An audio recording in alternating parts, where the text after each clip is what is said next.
Bueno, vamos a seguir hablando del coronavirus y vamos a ir a otra arista del contagio, que es tan vertiginosa como la escala sanitaria, la economía.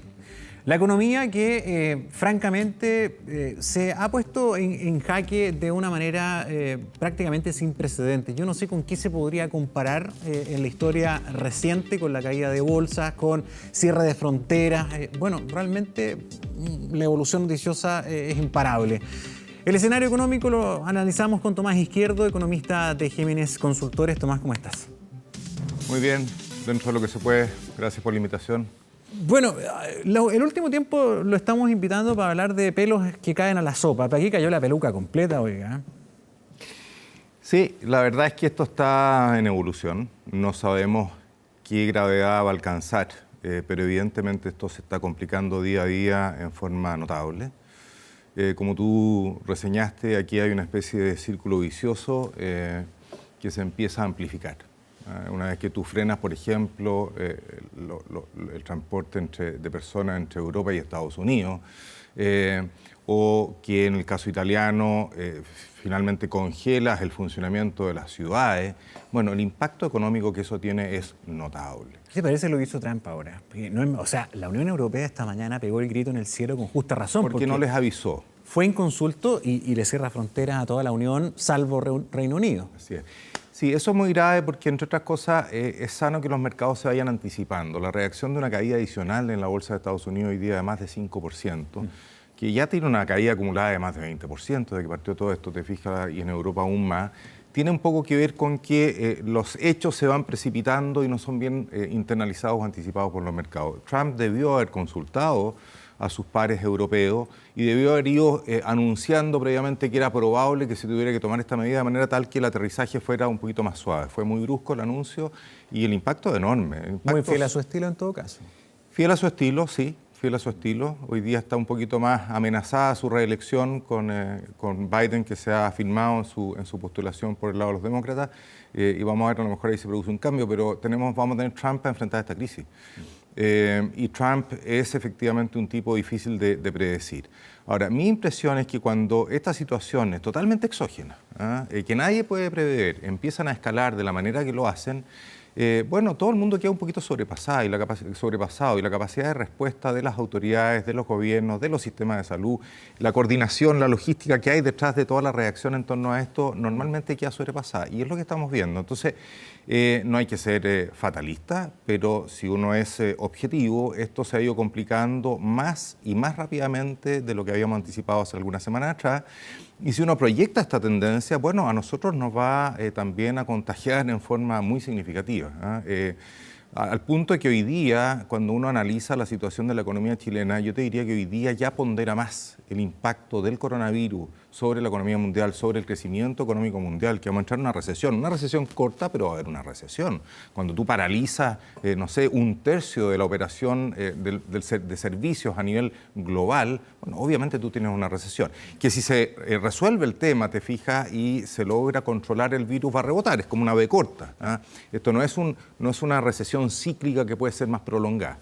En Chile vamos a tener, como decía, un impacto muy significativo y hoy día se pondera más fuertemente el impacto del coronavirus que del tema del estallido social y todas las consecuencias que ha habido en términos de incertidumbre política hacia adelante. ¿Este virus puede enfermar la economía chilena a tal punto de dejarla en recesión? Sí, perfectamente. Este año. Este año perfectamente, hoy día me parece responsable pensar que la economía chilena este año no crezca o que incluso si esto se agrava pueda tener una contracción, porque tú sumas a lo que venía en términos de frenazo brusco en la inversión, impacto sobre el empleo, sobre todo en la calidad del empleo, te fijas, un elemento exógeno que afecta fuertemente al sector externo. Un elemento que ayudaba a que la economía chilena mantuviera un cierto ritmo de crecimiento es que la diferencia entre lo que nosotros vendemos en el exterior, nuestras exportaciones, y lo que importamos, que estaba cayendo, generaba un margen positivo y eso significaba aumentar el PIB de Chile. Bueno, eso va a estar claramente amenazado cuando uno sabe que el impacto que va a haber sobre la economía mundial es que este año a lo mejor crece un punto menos o incluso más que eso, si es que esto sigue amplificándose a la velocidad y con la intensidad que se está observando. Aquí lo puedes comparar. No es ser fatalista, pero acá objetivamente estamos viendo una crisis, estamos observando una crisis económica mundial que yo no sé si es comparable con la de la crisis subprime. Porque fíjate que la crisis subprime, tú que eres entendido nos puedes dar tu análisis, por eso te lo planteo. Fue una crisis esencialmente financiera, de mercados financieros. Y aquí no solamente estamos hablando de bolsas, estamos hablando de una crisis análoga de nuestros mercados de puertos cerrados, de ciudades paradas, de industrias paradas, de fronteras cerradas. Creo que solamente comparable a lo que pasa en la época de las guerras, ¿o me equivoco? A ver, efectivamente yo creo que es muy distinta a una recesión que viene de una crisis financiera como la subprime, donde habían ahí burbujas de precios en ciertos mercados. La corrección de esos precios a la baja tuvo un impacto y un efecto multiplicador notable como el que vivimos en la crisis subprime. De hecho, yo creo que Christine Lagarde, la presidenta del Banco Central Europeo, ayer cometió un error al decir que esto era parecido a la crisis subprime. ¿Por qué es distinto? Porque aquí hay un shock totalmente exógeno, difícil de dimensionar, que efectivamente paraliza una fracción importante de la economía mundial, del comercio internacional, de las cadenas de abastecimiento, etcétera. El impacto entonces es que se produce un frenazo, desenchufamos la economía mundial en una parte importante. Si tuviéramos un arbolito de Pascua, ¿cierto?, con traileras de luces, bueno, una y media las desenchufamos abiertamente. Pero ¿cuál es la gran diferencia? Que se frena el tema del virus y tú puedes volver a enchufar el árbol, ¿te fijas? Y vuelve a echarse a andar. Lo de la B corta que tú decías, que así es. Vamos a tener una brusca, que va a ser un mal 2020, pero probablemente así es. Con esperanzas de que el... Es distinta la forma de reaccionar. El efecto, por ejemplo, contenedor de la política monetaria expansiva es distinto también, ¿te fijas? Porque por más barato que esté el crédito, tú no vas a salir de tu casa si estás en cuarentena. No vas a ir a comprar un mall si es que efectivamente estás con la amenaza del virus. Tus herramientas, las herramientas que tenemos acá, por ejemplo, en nuestro país, Banco Central, el gobierno, a través de las medidas que pueda tomar Hacienda, Economía, hoy día tienen menor impacto, sin duda. Ahora, aquí hay un efecto de contagio también de los mercados cuando, por ejemplo, se producen bruscas correcciones en el valor del mercado bursátil. ¿Y por qué? Porque eso tiene un efecto en cadena sobre el ingreso de las personas que finalmente están en los fondos de pensiones o las personas que son dueñas de esos títulos, que se empobrecen y que deprimen más también sus decisiones de consumo, inversión, etcétera. Entonces hay todo un efecto en cadena. Cuando tú bajas la tasa de interés, bueno, logras contener en parte, porque aumentas la liquidez en definitiva, o incentivas el que la gente tome más riesgo, compensa en parte esos ajustes a la baja en los precios de algunos activos. Por ese lado, algo atenúa. Ahora, también es cierto que si esta caída en el mercado bursátil obedece puntualmente a esta cuestión que en algún momento va a desaparecer, en algún momento, cuando eso se prevea, va a haber un rebote también en el mercado bursátil muy rápido, ¿te fijas? Claro. Y en algún momento todos van a decir, bueno, ya cayó 30% la bolsa europea, es momento de entrar a comprar porque estamos viendo que los casos nuevos de contagio están disminuyendo o que la velocidad de contagio cayó, etcétera, y esto rebota. Eso es lo que vamos a ver. Pero, insisto, es muy difícil predecir. Esto está en evolución, ha ido un poquito peor de lo que esperábamos y mi impresión es que en Chile todavía estamos en una fase muy temprana y que esto de verdad se va a complicar hacia adelante con un efecto que no solo va a ir a lo económico, sino que también al escenario político con una alta probabilidad. Sí, estamos galopando simultáneamente con factores internos que también, ya lo hemos conversado en otras oportunidades, han contribuido para que esta inestabilidad económica esté ahí en permanente tema de análisis. A ver, hay factores que en nuestra economía están sobre la mesa y se están agudizando. Por ejemplo, el tipo de cambio. El peso se ha depreciado mucho. Se está cotizando el dólar a esta hora en 8.55. A esta hora, 8.55. El precio del cobre, que debe ser el factor más determinante en nuestra economía, también va bajando. ¿Cómo viene la mano en ese sentido? No me gustaría estar sentado en el Banco Central hoy día. Es una situación muy compleja de manejar. Por un lado, hay presiones de quienes dicen que esta recesión que se avecina obligaría al Banco Central a hacer un esfuerzo mayor de bajar la tasa de interés. Y por otro lado, el tipo de cambio desbordándose con un impacto inflacionario significativo. Hemos tenido ya varios meses de inflación por sobre lo que el mercado esperaba. Pone al Banco Central en una situación muy incómoda. El tipo de cambio es un precio que suele sobrereaccionar a eventos inesperados y hoy día hay eventos inesperados que es esta velocidad mayor de lo que esperábamos. Es como el dólar es como la fiebre. Es como la fiebre, ¿cierto? efectivamente. Aparece cuando hay infección de manera bastante elocuente. Sí, esta es una economía pequeña, muy abierta, su sector externo es muy relevante y sabemos que nuestra contraparte de ese sector externo, que es el resto del mundo, está enfermándose a una velocidad notable y una enfermedad que parece ser más grave. Bueno, nos estamos contagiando directamente y la fiebre es el tipo de cambio. Ahora, si tú me preguntas, ¿estos niveles de tipo de cambio son niveles de tipo de cambio que uno tiene que proyectar para el largo plazo? No, no son niveles que uno tiene que proyectar para el largo plazo. Y así como hablábamos de la V corta en materia de actividad, una vez que eso se revierta y que la actividad vuelva a recuperar un nivel más normal, el precio de los commodities también, el precio del cobre que está hoy día, no sé, en 2.40, va a ir a llegar nuevamente a 2.60. Pero espérame, Tomás, yo entiendo tu análisis y te sigo, pero tú dices, estos precios de 8.50 no son proyectables en largo plazo o mediano plazo. Ok, depende. Depende de quién más se nos junta. Porque acuérdate que en noviembre Sí. el dólar había subido sobre los 800, no por coronavirus, por el estallido social. El central tuvo que salir a contrarrestar esto, ¿verdad? Y logró ahí aplacar un poco la cosa. Mira, lo de la crisis social y todo el impacto que eso ha tenido en el ámbito político y sobre todo en la incertidumbre que se genera en torno a reformas que inciden sobre el desempeño a largo plazo de la economía, partiendo por la Constitución, siguiendo por futuras reformas tributarias, por regulación del mercado laboral, etcétera, eso tiene un efecto más permanente. ¿Por qué? Porque como lo conversamos en su momento, hace pensar que esta es una economía que va a tener un potencial de crecimiento un poquito menor o un crecimiento tendencial un poco más bajo. Y eso conversa con una corrección permanente también en el nivel de tipo cambio. Esta es una economía que si crece más lento es relativamente más pobre, su moneda es más barata, digamos, claro. Y por lo tanto el tipo cambio sube en forma permanente. Y en su oportunidad hablamos nosotros de que aquí probablemente hay un ajuste más permanente del orden de el 5 al 7% de mayor nivel de tipo cambio en términos reales en forma permanente. Eso sitúa el tipo de cambio en los niveles, en el dólar observado que estamos hablando hoy día, no sé, en torno a los 760, 770 pesos. Debería ser un nivel que tú sostienes porque aquí hay efectos más permanentes. Esto otro es más transitorio. Claro. Y ahí el rol del Banco Central es evitar que esto siga escalando. O sea, es probable que si hoy día, no sé, llega a 860 pesos en las próximas horas, digamos, el Banco Central finalmente haga un anuncio y diga, vuelvo con mi intervención. ¿Por qué?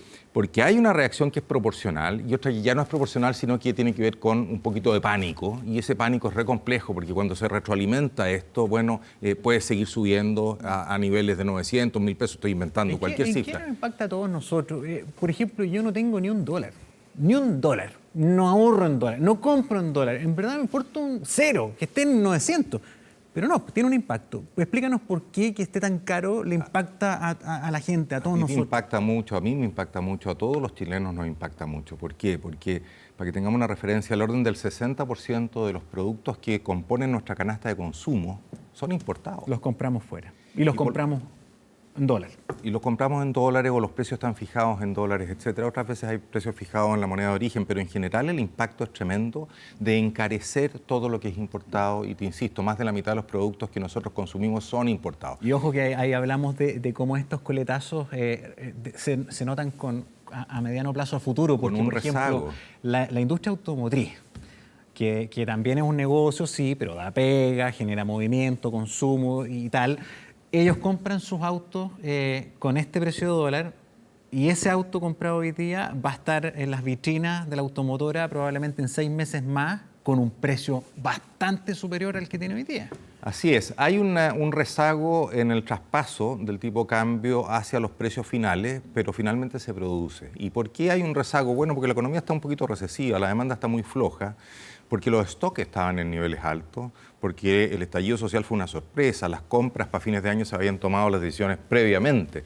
Entonces hay que liquidar los stocks que venían con dólares antiguos, te fijas, y eso permite una amortiguación. Después empieza a haber un ajuste en los márgenes de comercialización y después empieza a haber sustitución por un poquito de menor calidad, el auto va a venir quizá un poquito menos equipado.